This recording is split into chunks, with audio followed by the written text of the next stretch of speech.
നമ്മൾ ഈ ചൂരൽമലയിലെ ആ ഒരു പ്രദേശത്തേക്ക് പോയപ്പോൾ അവിടെ നിന്ന് പലരും ഈ മുണ്ടക്കൈ മേഖലയിൽ റിസോർട്ടിൽ കുടുങ്ങിയ തങ്ങളുടെ ബന്ധുക്കളെ വിളിക്കുന്നുണ്ടായിരുന്നു. അവർ അപ്പോഴും പറയുന്നത് അവിടെ ഒരു ഭീതിപ്പെടുത്തുന്ന കാഴ്ചയാണുള്ളത്. കാരണം ചുറ്റും ആ രീതിയിൽ മണ്ണ് വന്നടിഞ്ഞ ഒരു സാഹചര്യമുണ്ട്. ഈ മുണ്ടക്കൈ ടൗൺ ഒന്നാകെ മണ്ണിനടിയിലായ ഒരു സാഹചര്യം, അതായത് അവിടെ ഒരു മൺകൂന മാത്രം അവശേഷിക്കുന്നു എന്നാണ് രക്ഷാപ്രവർത്തനത്തിന് പോയവർ വ്യക്തമാക്കുന്നത്. അവിടെ ഒരു ടൗൺ ഉണ്ടായതിൻ്റെ യാതൊരു സൂചനകളും ഇല്ലാത്ത വിധത്തിൽ ഈ മണ്ണ് വന്നടിഞ്ഞിട്ടുണ്ട്, പാറക്കല്ലുകൾ വന്നടിഞ്ഞിട്ടുണ്ട്. അങ്ങനെ അവിടെ എന്താണ് സംഭവിച്ചത് എന്നുള്ളതിൻ്റെ ഒരു ചിത്രം ഇതുവരെ നമുക്ക് ലഭ്യമായിട്ടില്ല എന്നുള്ളത് തന്നെയാണ് വസ്തുത. നാളെ കൂടുതൽ രക്ഷാപ്രവർത്തകർ അവിടേക്ക് പോകുമ്പോൾ ഒരുപക്ഷെ മാധ്യമങ്ങൾക്ക് കൂടി ആ മേഖലയിലേക്ക് പോകാൻ സാധിക്കുമെന്ന് പ്രതീക്ഷിക്കുന്നു. അങ്ങനെയാണെങ്കിൽ മാത്രമേ എന്താണ് അവിടെ സംഭവിച്ചത് എന്നടക്കമുള്ള കാര്യങ്ങളിൽ ഒരു വ്യക്തത നമുക്ക് വരികയുള്ളൂ. ഒപ്പം തന്നെ ഈ രക്ഷാപ്രവർത്തനം ഊർജിതമായി നടക്കേണ്ടതുണ്ട്.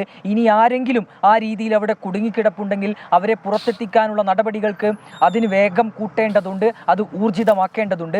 എയർലിഫ്റ്റിംഗ് അടക്കമുള്ള സംവിധാനങ്ങൾ അതിന് കാലാവസ്ഥ ഒരു വെല്ലുവിളിയായി മാറാത്തിടത്തോളം അത് ഊർജിതമായി ഒരു മേഖലയിൽ നടക്കുമെന്നാണ് നമ്മൾ നിലവിൽ മനസ്സിലാക്കുന്നത്. ഇന്ന് ആ രീതിയിൽ വ്യോമസേനയുടെ ഹെലികോപ്റ്റർ എത്തി കുറേ പേര് എയർലിഫ്റ്റ് ചെയ്യുന്ന ഒരു സാഹചര്യം ഉണ്ടായിരുന്നു.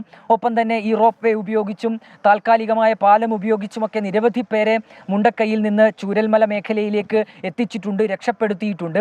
അതിൽ പലർക്കും പരിക്ക് പറ്റിയിട്ടുണ്ട്. ചിലരെ യാതൊരു പരിക്കുകളുമില്ലാതെ രക്ഷപ്പെടുത്താൻ കഴിയുന്ന ഒരു സാഹചര്യവും ഉണ്ടായിട്ടുണ്ട്. അതായത് ഇത്രയേറെ പ്രതിസന്ധികൾ ഉണ്ടാകുന്ന സാഹചര്യത്തിൽ കൂടി, ഘട്ടത്തിൽ കൂടി ഒരു രക്ഷാപ്രവർത്തനം കൃത്യമായ രീതിയിൽ നടത്താൻ നമുക്ക് സാധിച്ചു എന്നുള്ളതാണ് ഈ ഒരു ദുരന്തമുഖത്ത് നിൽക്കുമ്പോഴും ഏറ്റവും ആശ്വാസകരമായ കാര്യം. അതിന് മഴ മാറി നിന്നത് വളരെ ഒരു അനുകൂല സാഹചര്യം സൃഷ്ടിച്ചിട്ടുണ്ട്.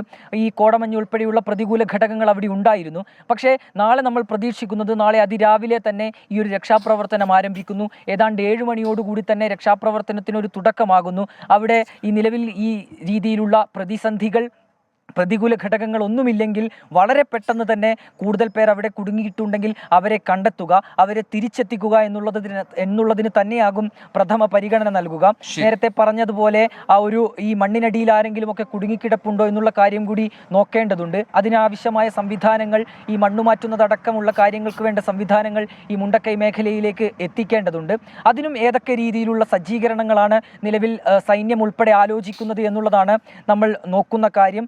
സമാനതകളില്ലാത്ത ദുരന്തത്തിലെ രക്ഷാദൗത്യവും അതീവ ദുഷ്കരമായിരുന്നു. ഉരുൾപൊട്ടലുണ്ടായിട്ടും 13 മണിക്കൂറിന് ശേഷമാണ് രക്ഷാപ്രവർത്തകർക്ക് ദുരന്തഭൂമിയിൽ എത്താൻ കഴിഞ്ഞത്.